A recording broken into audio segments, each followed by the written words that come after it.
Well, guys, we talked COVID, feeling bad for people, snail mail, where people go when they die, how people pronounce words, pecan. Good job. Thank y'all. Yeah, to say, even the word that you said, it grieves you.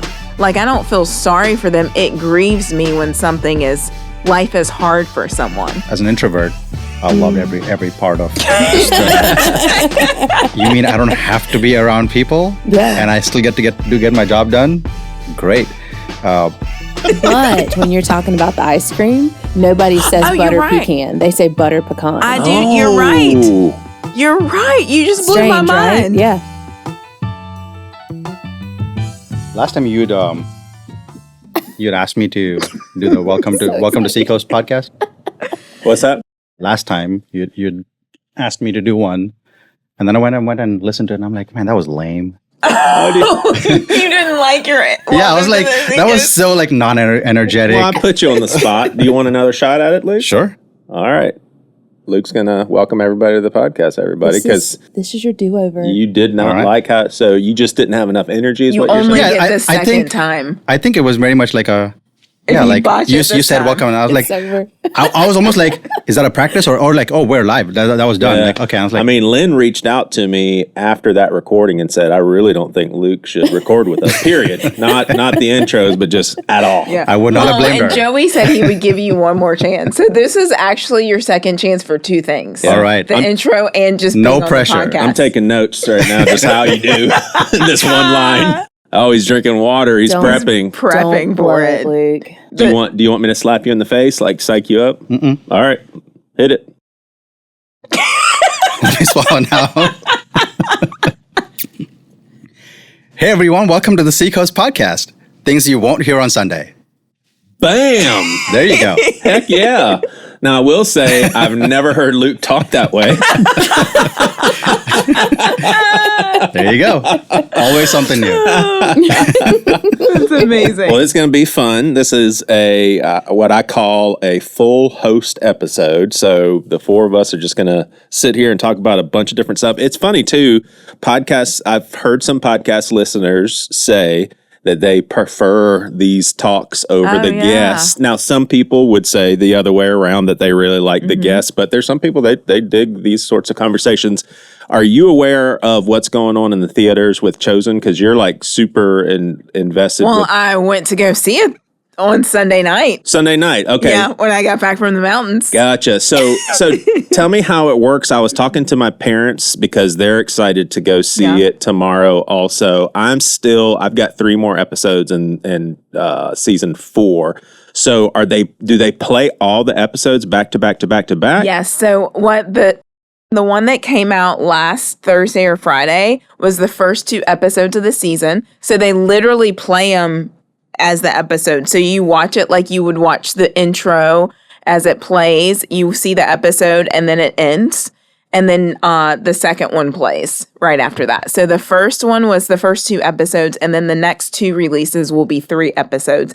And typically when they do 3, they'll do an intermission. So you'll get like a 5-minute intermission. Gotcha. But yeah, so it just plays it like you're watching 3 back-to-back episodes in the theater. I mean, credits rolling and everything. So it's such a, do you, Luke is kind of take it or leave it with Chosen. Are you a big Chosen? I love it so much. Yeah. I love it so much. I cry. I'm not a crier, Joey. I cry every single episode. Yeah. It may be like down to the wire, last 2 minutes. Jesus has a conversation with somebody or has an encounter with somebody and I'll weep. Mm-hmm. Yeah, I mean, I told Lynn last time we talked about Chosen, the very first episode got me with Mary Magdalene. Yeah. I mean, it just got me. But I wanted to bring up a scene that I just saw a couple of episodes ago, and I just don't know. And we've talked about this before. It seems like the Holy Spirit is a part of these Chosen productions because I'm like, how in the world can they so accurately portray how Jesus admonished Martha and esteemed her at the same time. Like he sits her down and basically does the whole Martha, Martha. And by the time he's finished saying what he says, she feels lifted up, seen, and admired for her hardworking heart. And oh my gosh, it just blew me away where he finishes addressing Martha, and then he goes to like teaching everybody, and then Martha and Mary look at each other and they both mouth the word sorry. I'm so sorry. And then the other one says, I'm like, gosh, that you just watch it and you think it really probably looked that way with what we believe about Jesus. But I want to ask you guys if y'all have knowledge of, and part, I'm going to bring another thing from Chosen into this conversation. Do you know there's some brothers and sisters in the Lord that believe in soul sleep? So basically, when someone dies, they really don't exist anywhere until the resurrection, and then they'll be raised. And I didn't know that terminology, but when I was doing some digging this morning, they call it soul sleep. And some of the passages, and y'all would disagree, right? I disagree. I think, we stay conscious after our passing. Does anybody believe in soul sleep? Like when you die, I was raised to believe that. And so I still kind of go back and forth. Oh, wow. That's interesting. And so I don't think it's wild for people I don't to either. believe that. And I think that I don't know that I say where I'd land, but I can go back and forth with because the saints are all caught up at the same time. But then you have the saints who are under the altar pleading when will judgment come? So that leads you to believe that they are conscious, waiting, but I don't know. Yeah. But you fall asleep. And so if he says you fall asleep, then what are you doing if you are actually, your soul is conscious? So right. I think the big one for me that makes me lean heavily into we stay conscious, but I can also understand how you can take these words differently, as when Jesus says to the thief, today you'll be with me in paradise. I'm like, that sounds kind of like right when you die, but I could see. But anyway, some passages that I'll share with our listenership. Brothers and sisters, we do not want you to be uninformed about those who sleep in death, so that you do not grieve like the rest of mankind who have no hope. For we believe that Jesus died and rose again, and so we believe that God will bring with Jesus those who have fallen asleep in him. Another one, after that he appeared to more than 500 of the brothers and sisters at the same time, most of whom are still living, though some have fallen asleep. So like Lynn said, that terminology, fallen asleep, is used a lot in the New Testament. But what I thought was interesting, last night I saw the episode where Jesus raises Lazarus from the dead, and I don't know if y'all picked up on this, but Lazarus is completely confused with where he was, and he doesn't say anything like, oh my gosh, I had these visions, or I was in heaven or anything. He basically asks like, what happened? So it seems like, at least the Chosen series, they didn't want to go into any sort of where Lazarus was, and Lazarus was like, it seems like I was in a deep sleep. Yeah. What's interesting, and maybe that you just saw that episode, there might be one after that, so I don't want to do a spoiler for you, because they talk more about, so I think that's the one after. But you even think about when we fall asleep at night, and like little kids who don't want to go to sleep, you have that fear of missing out. You don't want to go to sleep, but you go to sleep and then you immediately wake up. Yeah. Right? Like we don't feel the 8 hours that we're asleep. We're asleep and then we're awake. Yeah. And so even like you'll be with me today in paradise. It's like you go to sleep and you wake up and you are that day, because the last thing you remember is being on the cross, and then the next moment you're awake with him in paradise. And 1,000 days is a day, and a day is like 1,000. So I think I don't know how you could land on one hard thing, but I can see where the argument could go either way. There's a theory that when we die and we appear in heaven, all the saints who have died before us will be appearing in heaven at the same time. So let's just say I pass away 5 years from now and you die 30 years from now. We're both going to be like, oh, wow, you died too? And you'll be like, I thought you died 25 years ago. But because we're all on this linear timeline and it's a completely different spiritual sphere, it's like the verticalness, it's like we're all appearing in heaven at the same time. I just thought that's like, whoa, that'd be pretty crazy if that is the case. But we'll never know. Well, I guess we will. Well, I hope we will. We'll all know. I really hope we will know someday. Yeah, never wasn't a good word. We'll never know on this side. All right. I will say, like, I don't know that and I don't mean this like callously or disrespectfully, but I don't know that I care about what happens when you die.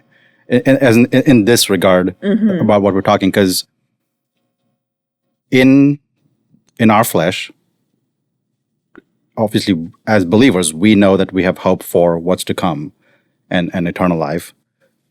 But death is still final in this realm. And so after that death has happened and the body's in the ground or cremated, whichever way, I don't know that I want to think too much about where that person's soul is or what that person's soul is doing. I mean, maybe with a close death, that might be thoughts that I will probably have. So, like, I don't want to be. I want to be sensitive towards people that are grieving, that are thinking about. I do very much care about where that person's soul is, but I don't know that I want to put too much thought or stock into thinking about what happens if and when, because, like you said, we're asleep, and at that point, it's inconsequential.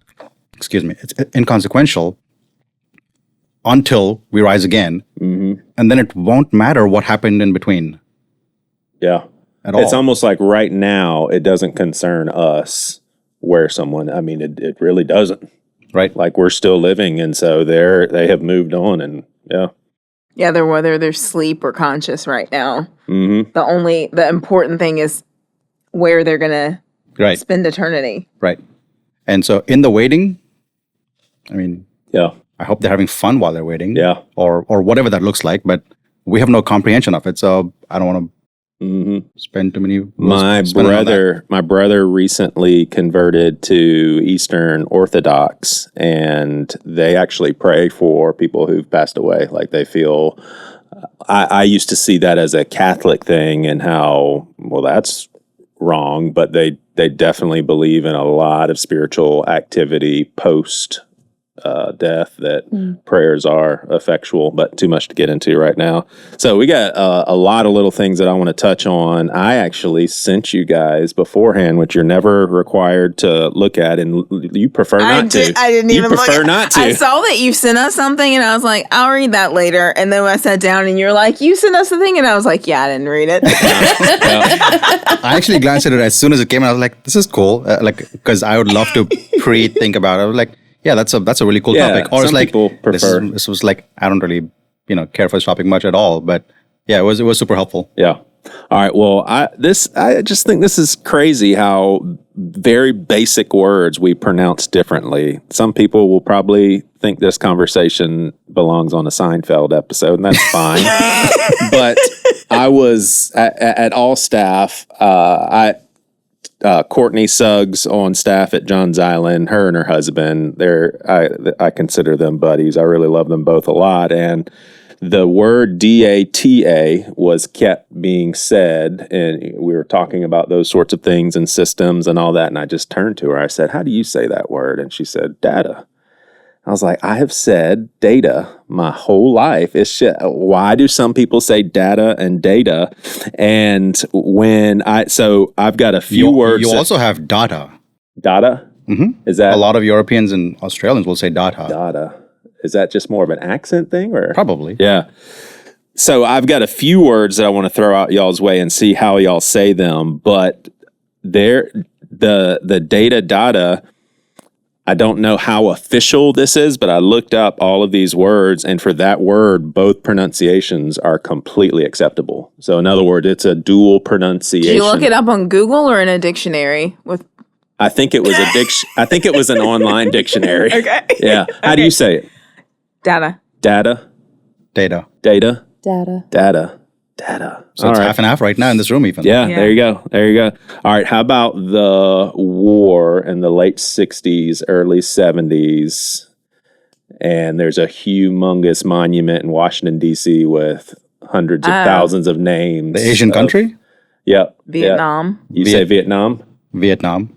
Same. I say Vietnam too, but there's a lot of people that say Nam. I fought in Nam, Vietnam. Well, so when they say Nam, I've heard a lot of people say Nam because they won't say Nam. Yeah. But when they say the full name, they will almost self-correct and say Vietnam. Interesting. I hear a lot of people say Vietnam, and what I found is that most people in America say it with the ah sound.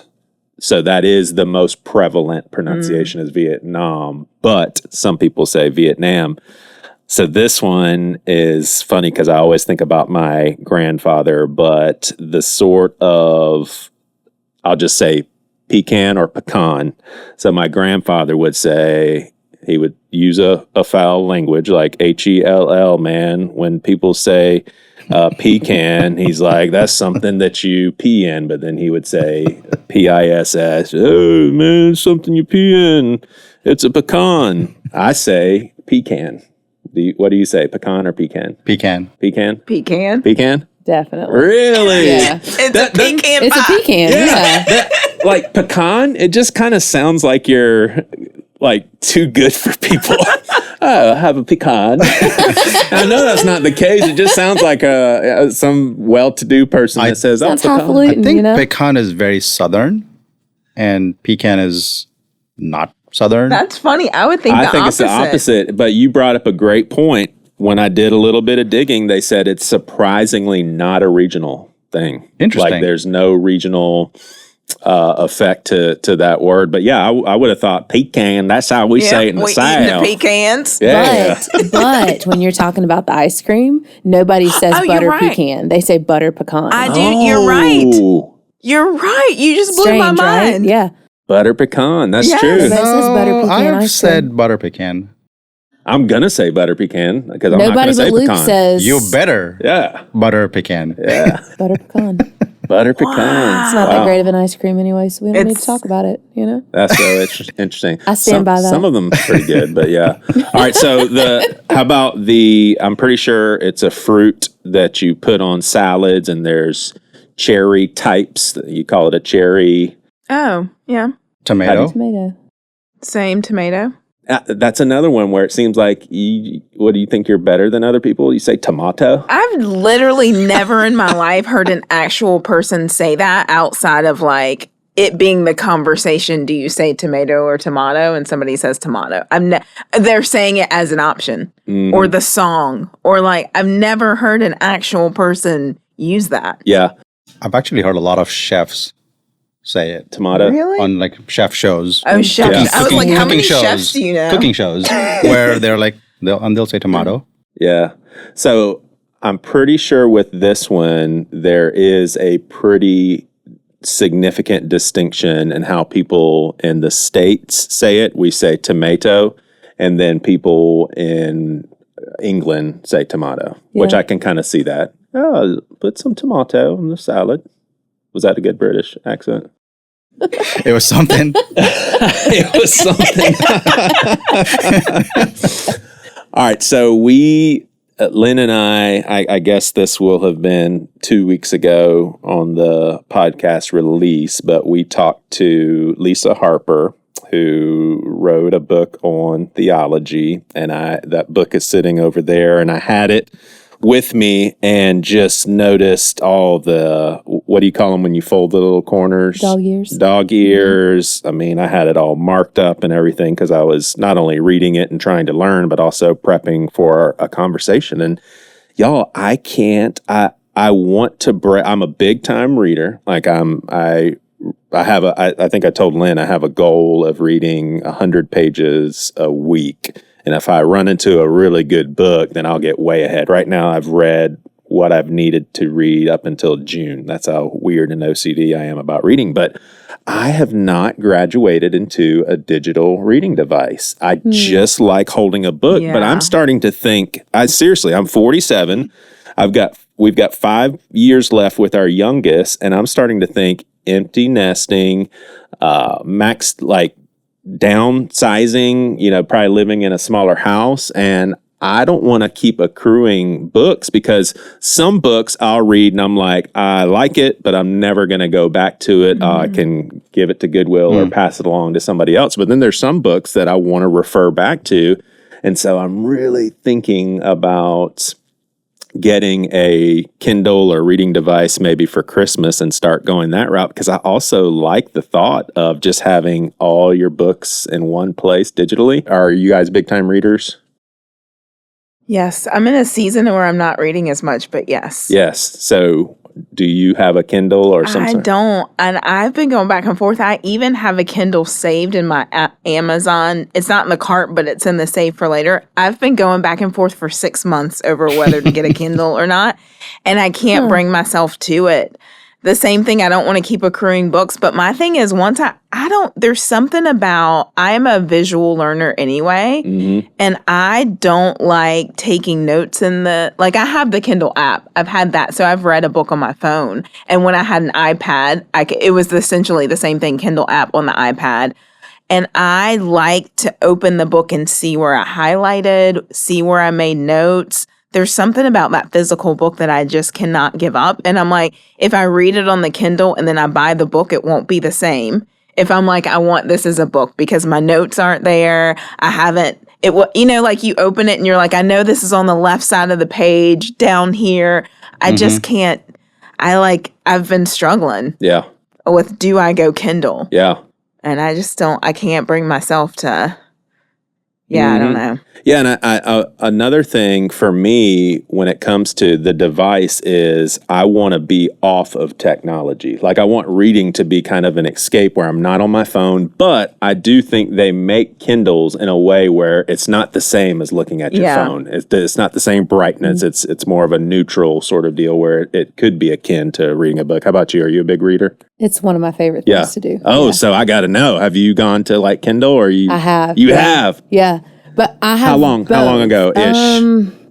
I bought my first Kindle in college because I was going overseas for a semester to study abroad, and so I knew that I couldn't pack a bunch of early books adopter with me. then, right? Because I was they were like you're around 37 bricks then, yeah, right? yeah. So like they're like bricks. they were. I mean, totally different than they are now. And I couldn't take all my books with me, but I knew I wanted to read.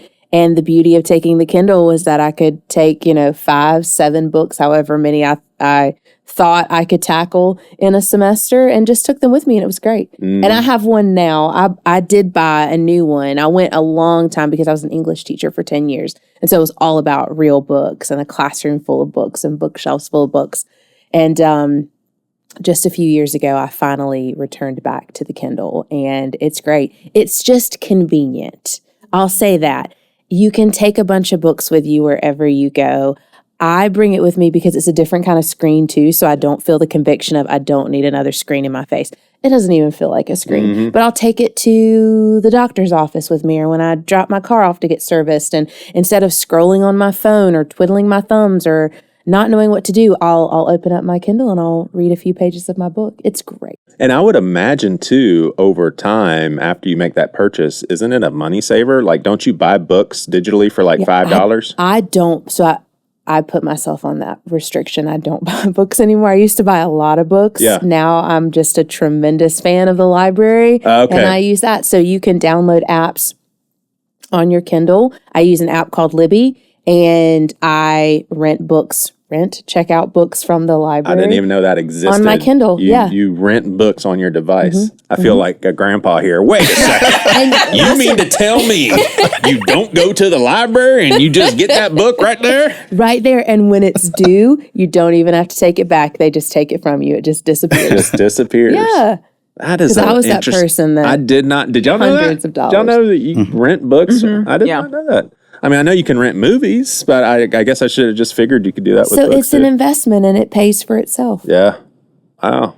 When are the times that you purchase a physical book? How do you distinguish between what you have physically and what's on the Kindle? Yeah. So if there's a book that I really, really, really want to read like immediately, which is something that I did just recently, the library didn't have physical copies. Libby didn't have ebooks. And so I was like, I want to read this book. I want to read it like starting yesterday. So I'm just going to have to go buy it. So that's what I did. And so I have that now. And I don't, because I was thinking about what you said about highlighting books. I don't highlight the fiction books that I'm reading, and I read so a the lot of fiction. fiction's Right. Kindle. So the fiction's easy on Kindle.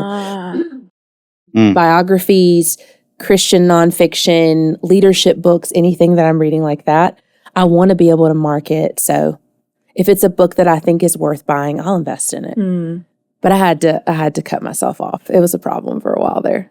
Do you read more Healthy fiction, problem, some more might fiction than say. nonfiction, or I do. Gotcha, Yeah, gotcha. I love fiction. Gotcha. I don't even touch fiction. Isn't that crazy? No like make-believe I read stories, huh? tons and tons. What'd you say? No make-believe stories? No, but I'm huge into movies. I feel like I can watch a movie in 2 hours and then invest my reading time in stuff that I feel like I'm learning from. But that's a very narrow-minded. You can learn from fiction for sure. Yeah. I just You can learn yeah. from fiction. Yeah, y'all are like, why did you even say that? You know those parable things that Jesus taught. I mean, What about you? You a big time reader? Not a big time reader. I read a lot. It might not be books. Yeah. So it'll be articles, it'll be research, it'll be whatever I'm trying to learn about. If it is a book, depending on what kind of book, if it's a workbook along with studying something, then yes, I want a physical copy. I don't want to type my notes, although that's convenient.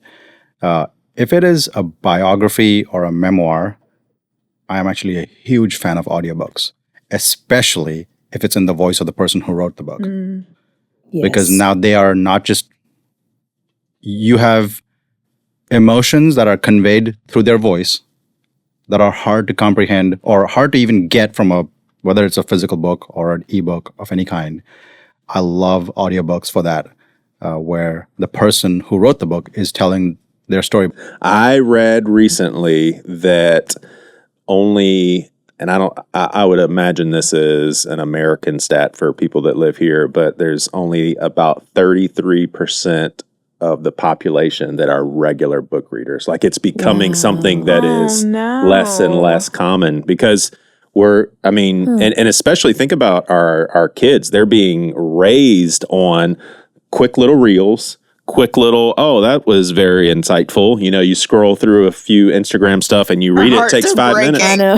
Yeah. It makes me so sad. Yeah. Like authors, please don't stop writing. Is that stat, does it take into account audiobooks? Like consuming an entire book, whether that's audio or I think so. It's like physically reading? long form writing people don't consume. It's just too much. I'll be honest, I thought that number was higher than I expected it to be. Really? I would have thought it's like higher? 20%. Yeah. Yeah. I was recently tricked into reading a fiction book. Cool.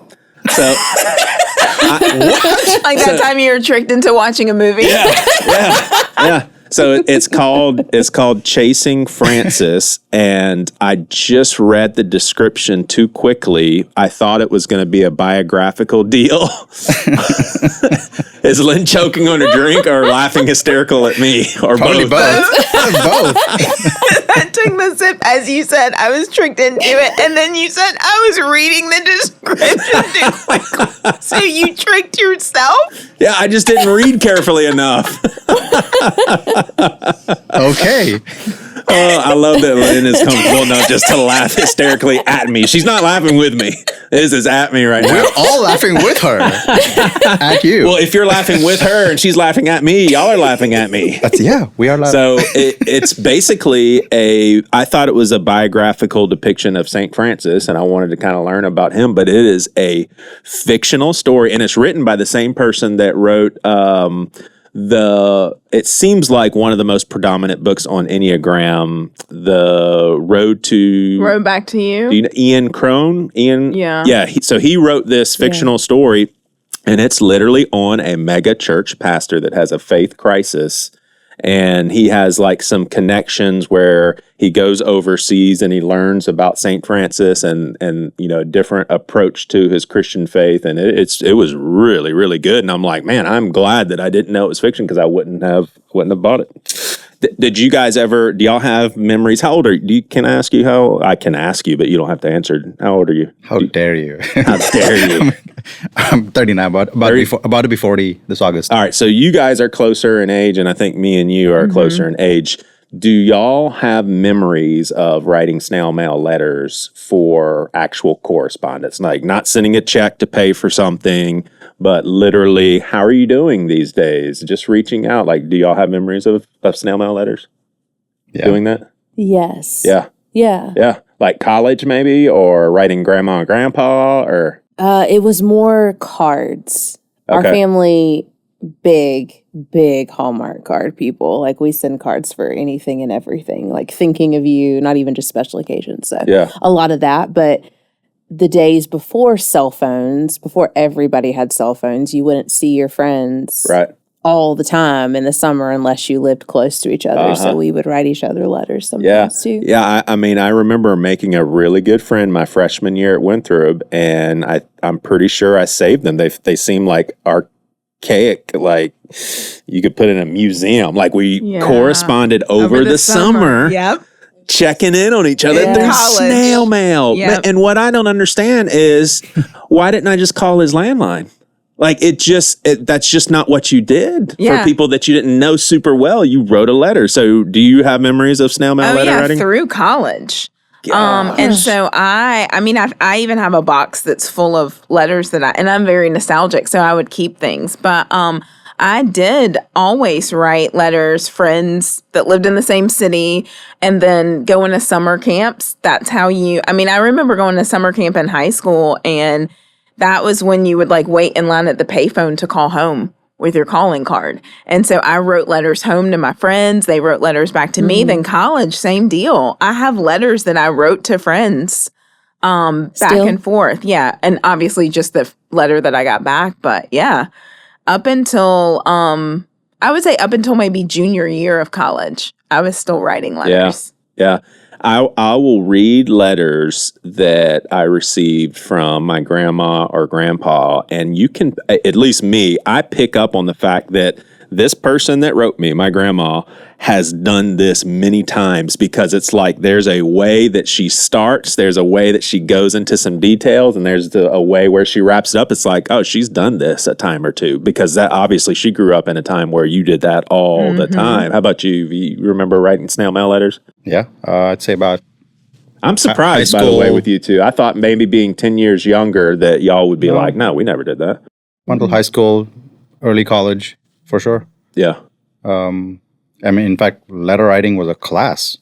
Like learning how to write a letter. Yeah. Professionally as well was a class that you took. Yeah. It wasn't you didn't take a class. It was part of a class that you took, but Yeah. it was required. Yeah. So what I want to ask you guys, and I had a situation last week where, so 4 kids and they're involved in different extracurricular activities, and it's the distinction of, we're talking snail mail, but we have moved so far into email and texting and apps where you communicate and all of that.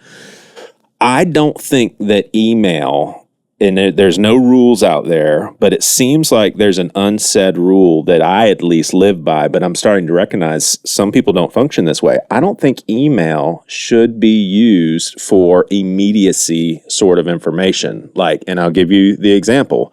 There was a practice that was either called off or scheduled to be at another field or what have you, that it was probably sent out around this time at 2 o'clock on an afternoon, where I'm sitting with you guys right now talking on a podcast. After this, I'm going to immediately hop on a meeting with Josh Walters and the digital team. Then I'm going to go home. I've actually got to pick my daughter up from cosmetology school, and then I'm going to get the crock pot's been cooking some stuff. So I may not check my email for the next 4 hours. If you, I wasn't upset about this. It just got the wheels turning in my mind. If I'm a coach, and I was a coach just recently for Wayland's basketball team, if I send something out an email, I think the most prudent thing is to say, hey, if you get this, please respond so that I know. Otherwise, I'm going to follow up by text, or just get all their phone numbers and use a text message. I just don't think, if you are trying to communicate something that needs to be brought to someone's attention in a few hours, email's not the way to go anymore. That's my opinion. What about you? Like if somebody has some really important information that you really need to see between 2 and 5 and they used email, would you think to yourself, I could have used a text there? It depends on who it is. Because, for instance, I'm sitting at my desk with my computer open, my email open, my Microsoft Teams open from 9 to 5. Yeah. And so if it's something work related from somebody in our organization about something we're doing that day, and they send me an email an hour or two before it happens, there's an expectation that I'm going to see that. But if it's something, not everyone is sitting at a desk from 9 to 5. And so I would say if it's something that involves schedules and picking people up and traveling. Now, if I were headed over to the Johns Island campus and for a meeting and something was happening and a last minute change happened, then I would expect like a Teams message or a text message or something like that. So I would say it just depends on the relationship of the people, the information, like who all's involved. So I would say but a very last minute change. And we even do that. If we cancel an event, we'll send a text to everybody who's doing the event to let them know, hey, the event's been canceled. So I would say, you kind of use things differently, but I think there's some wiggle room in there depending on who it is, what you know about them. Right. Because I turned notifications off for email. I turned that off maybe 10 years ago. So when it comes to a noise, because I've got my Gmail, my Seacoast mail, and then another email account, and if I got dinged every single time an email came in, on your phone. Yeah, that's what I'm talking about. But you still get a notification. It just might not make a sound. I'm talking about the sound notification. Okay. Yeah. No, but it's still in your notification carousel, right? No, not an email. Interesting. No. Same, Joey. Yeah. Yeah. Yeah. Because I mean, would we all agree that there's certain things that like texting is, and it's all unsaid rules, but there's certain things that you text about, and there's certain things, and even people, situations, there is a difference in those two forms of communication, just like calling someone on the phone versus writing a snail mail. I think email and texting is very different. I think context is for sure matters. What is the content of the email, or what are you trying to communicate? Because like I'm thinking of school closures, or there's an incident at the school, whatever. The school, Berkeley County School District, will call you, text you, and email you. If it's not urgent, it'll probably just be an email. Be like, hey, check, this is what's coming up in the next couple of weeks that we need you to respond about, whatever it might be. So I think it depends on what the context is. But if it's urgent, I would argue that it needs to be all three. It needs to be a text, it needs to be a phone call, it needs to be, and if you don't answer, it needs to be a voicemail. In any urgent situation, it can only be one of any of those three. That makes sense. Not today. Well, it could have been 10 years ago. Yeah. Today, I don't think just picking one thing, it was urgent and I just texted you. Right. And I even think of, here's proof in the pudding. If there's inclement weather, our phones go off, and it's just as good as getting a text message. It doesn't go to our email, but you may actually know this. The government can send out notifications, Amber Alerts, inclement weather stuff to everybody's phone. Do they even have the capacity to send to everybody's email? Like if they just said, we want to send out a universal email to everybody who has email accounts, that's not even something they can do. They probably can do it, but it would be real sketch. It's secret. It's a secret. Yeah, I don't know that any government would admit that they can, but but also it would be a huge data privacy lawsuit. Yeah. Well, why isn't it not that way with phones? Because when we sign off on having a phone, we're basically signing off on that sort of use. There's radio communication versus digital communication. Yeah, because they're not pushing it to your phone number. It's like everybody in a region, wherever that tower's being pinged, that's being pushed to anyone who's receiving that signal, as opposed to it's not going to 843-269, it's everyone who's in that region. So even if you're from a different state and you're in South Carolina in that area and you're hitting that tower, your phone's going to get that. Right. Gotcha. All right. Well, turning a sharp corner here. 2 weeks ago on the podcast, I got to sit with Mary Tutterow, her ministry, The Heart of a Caregiver. We talked about a lot of good stuff, and I just didn't, I think I had this question written down, but I didn't think it would add much to the conversation, although I think she would have engaged rather well also. But I'll never forget, the girl that I was dating, it was summer of 1997, and this just always it's been stuck in my head because I remember when she told me, and I was just like, never heard anybody tell me that before. But I think we were out in public, and this is kind of some tricky territory. I'll say this: when I'm talking special needs in this context, I'm not talking about someone with like Down syndrome, for instance. And I'll say the reason being, 9 times out of 10, every time I see someone with Down syndrome, they're pretty happy. They seem like pretty happy individuals. I'm thinking of someone who has I would call, I have to be careful of my words, but average mental capacity, just like the 4 of us. And they are perhaps paralyzed from the neck down. Or someone who was born without their sight. Their brain otherwise is working perfectly normal. They just can't see.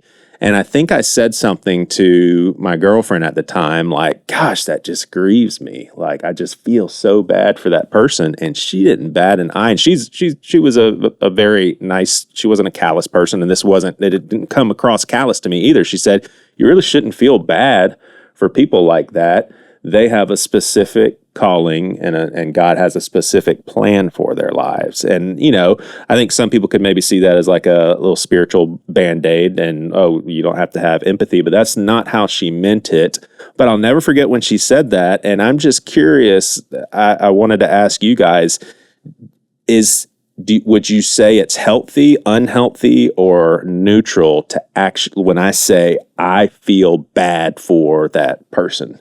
If I see someone in the mall and I can tell the sort of wheelchair that they're in, that they cannot move their arms or legs.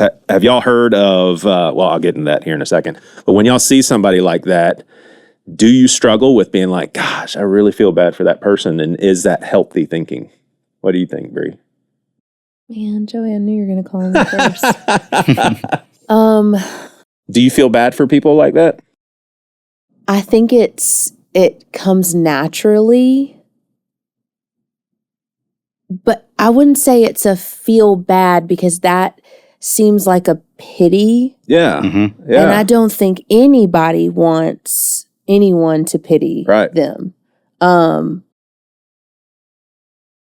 But a child in the 2nd grade, I would imagine at that age, I also want to give credibility to youngsters who have to work through something like that. But if I'm in the 2nd grade and I'm in a situation to where maybe I'm paralyzed for the neck down, seems like I would understand if someone said, I'm so sorry that you have to live this way and can't do a lot of the normal things that your peers. Like, it seems like that would be pity, but at that age, I'd be like, thanks, Yeah, I was a teacher, a middle school teacher for 10 years. And I was for 5, right here. Were you really? Yeah. Yeah, middle schoolers are rad. And I just remember having students in my class with special needs of any sort.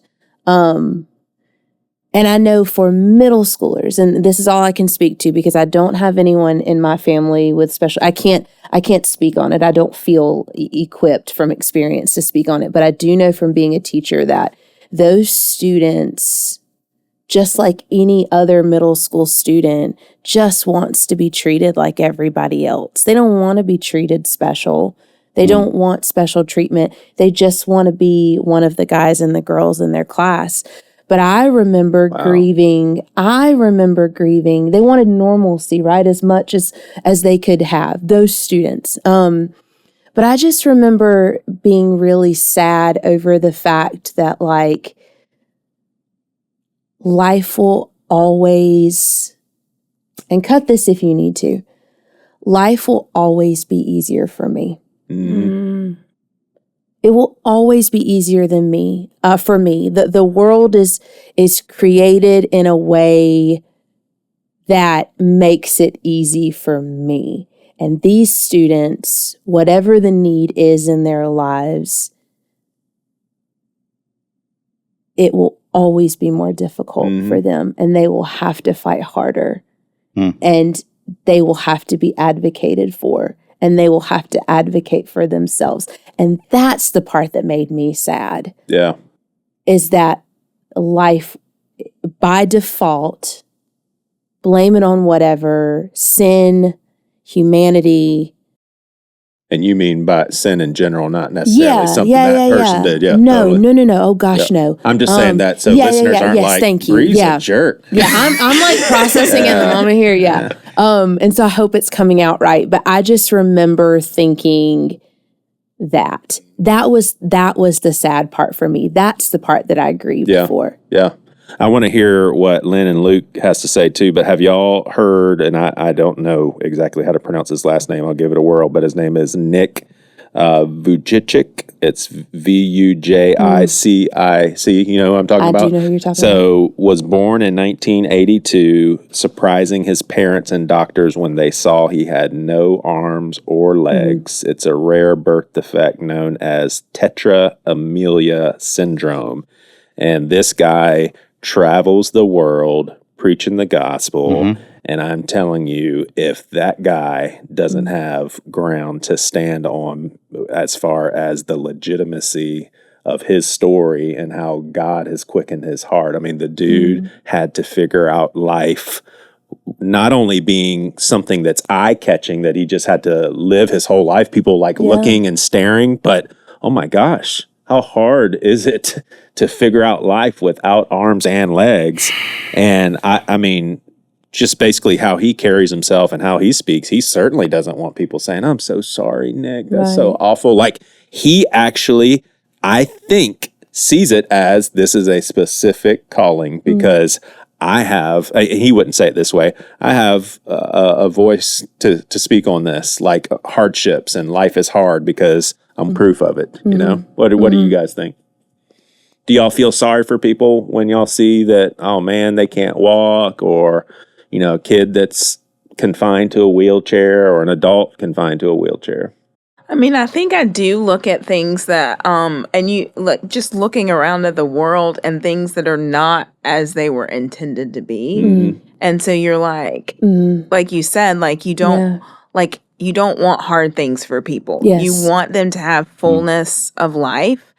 That's not to say that, and I said fullness of life, that is not to say that they don't have fullness of life where they are. So some of it is like, you know, where God brings someone from, like being born a certain way, and this is what you know, and you carry joy and in suffering, and you've learned this, or whether something happened to you and you that caused an accident, or you had to lose a limb, or something happened, you know, and the Holy Spirit helped you adapt to that. So it's hard because you look at it and you want His kingdom to come, and His kingdom's internal. And so some of it is like you want people to experience Him where they are, but you know that is not how, there are some things that you look at and you're like, disease was not His intent. Suffering was, now we join Him in His sufferings now, but suffering wasn't the like desire of His heart for us. And so, to say, even the word that you said, it grieves you. Like, I don't feel sorry for them. It grieves me when life is hard for someone. Yeah. Like, So there's a difference in feeling sorry for someone and having empathy for them. Yeah. Y'all think so too? 1,000%. I would agree. Yeah. I don't know if it, Yeah. and maybe this is revealing something within me of how even little I am perceiving. Yeah, you don't people care about around people. me. We get it. Perceiving how much might be around me that I'm not aware of. But it's not so much feeling sorry, but how can I, sometimes it's almost like, how can I help in a way that would make this interaction or this situation for that person better? Not from a sucks to be you or I'm so sorry for you perspective, but clearly there's a difference of ability in what you can and I can do. And so how can I help in a way that makes that easier for you. Mm-hmm. And that's that. Yeah. Yeah. Thank y'all for helping me process that. Want to wrap this conversation up with the fact that, guys, it's been 5 years since we shut down for COVID. 5 years. Crazy. And I'm like, it's weird. I will watch, like, my boys will turn on like NBA highlights, and we're big into sports and basketball. And you can always tell when it's the 2020 season because there's no crowd and they're just basically hooping it out in front of no one. And every time I see it, it gives a little ping of, man, that was a sad time. But here's the different shoes that Priscilla and I were in is I had just come out of mental health crisis, which was the hardest thing our family ever had to go through, like a solid 4 or 5 months. So when everybody was entering into the COVID shutdown and everybody was like super, sad and bummed and isolated and all that, we were like, we're so glad 2019 is over.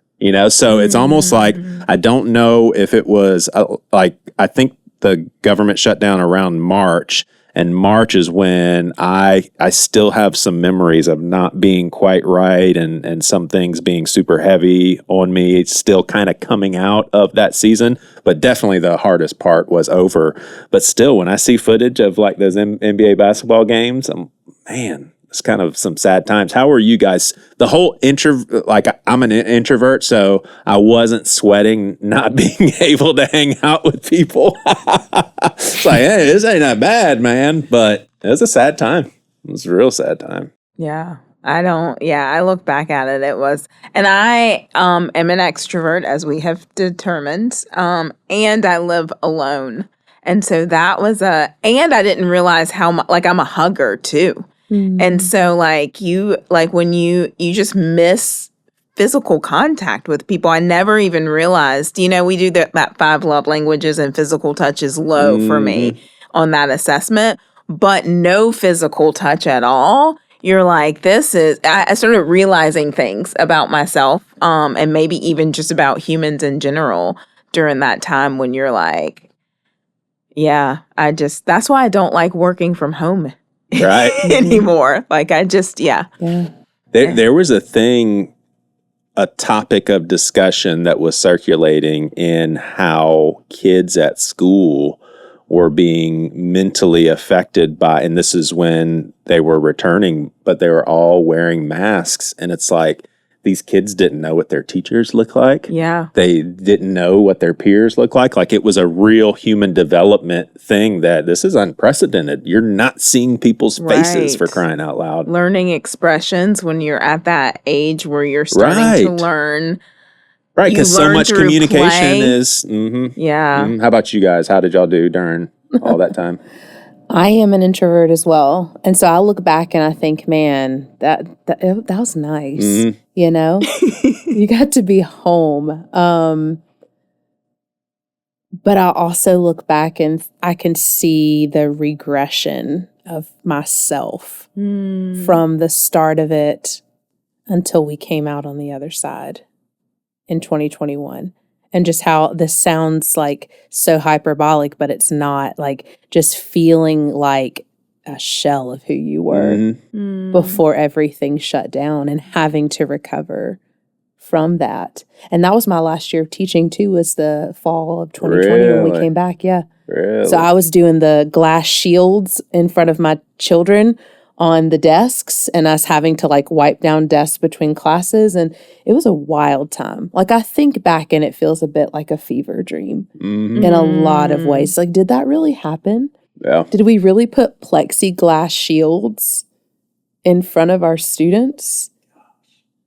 It's wild. What about you, Luke? We'll wrap this thing up.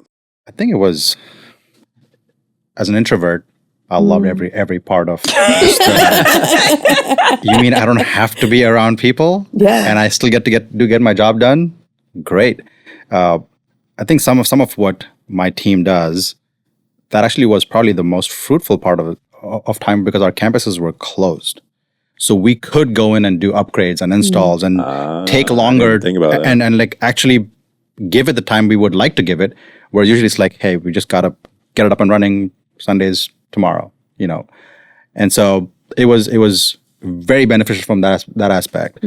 I think from the initial stages of it, I mean, it was complete bonkers. I mean, we were disinfecting our vegetables. Like it was a wild time when people were like, don't know what to touch or not touch. I mean, it revealed a lot about how little we know about healthcare in the sense of what happens when an outbreak happens and how to contain it. And so because people knew very little, you were trying to protect yourself and others in every measure you could possibly take. And whether that was plexiglass or whether that was just distancing, all of that was warranted at the time as more and more information came along. I think what probably was the hardest for me was seeing how little people cared for those that were actually dealing with it. And then having to wrestle with that I can't judge them for their choices. But at the same time, I'm very irritated and angry about why they won't or will or won't do X thing that maybe the larger public healthcare body is saying this is wise to do right now. It's like, well, my personal freedoms are more important than that. So I'm going to totally violate what might otherwise be better for healthcare, but my personal freedoms matter more. And that was heartbreaking to wrestle with and come to terms with. And eventually we got to the other side. Some people didn't, but could more people have been on the other side if personal freedoms weren't so much the priority in that season, and saying, let's all take one for the team and maybe not. Right. I remember, and I'm not always intuitive like this, but I remember getting the notifications about Pastor Josh Surratt, and we were out in public, and I remember turning to Priscilla saying, this is not sounding good. Like I could just pick up on the fact that this is serious, and sure enough, we find out that his life was in jeopardy, and I just remember those messages come out like, this is not going to happen. Like, oh my gosh, like he has got to get better, sort of thing. Well, guys, we talked COVID, feeling bad for people, snail mail, where people go when they die, how people pronounce words, pecan. Good job. Thank y'all. I'll say one back to the weird word part. Yeah. I don't know if this is a weird word. It's just I don't understand why America chooses to just drop a letter. We do what? Drop a letter from the actual word. Oh. It's, I'll die on this hill. It's aluminium. It's not aluminum. Aluminium? Aluminium. Just like every other metal, you don't say titanium, you don't say germanium, you don't say vibranium, or whatever other num word it is. They're all niums, N-I-U-M. It is aluminium. He's worked up. America's wrong about that. And then the music's going to come up on this episode, and that's fine. We're going to hear Lynn's credits. These are our personal freedoms, our personal rights to pronounce it aluminum. It doesn't make sense. Why would you drop that one word with that one letter? Why? It's a metal. Like every other metal that has an N-I-U-M spelling. You've just worked yourself into some outtakes. Keep going. This is amazing. And scene. You've been listening to Seacoast Church's Things You Won't Hear on Sunday podcast. You can now become a patron of this podcast and receive exclusive content. Your support goes towards Seacoast ministry efforts in local prisons. Also, be sure to leave us a review and subscribe to this podcast on YouTube for video versions of these episodes. All this information can be found in the show notes. Thanks for listening.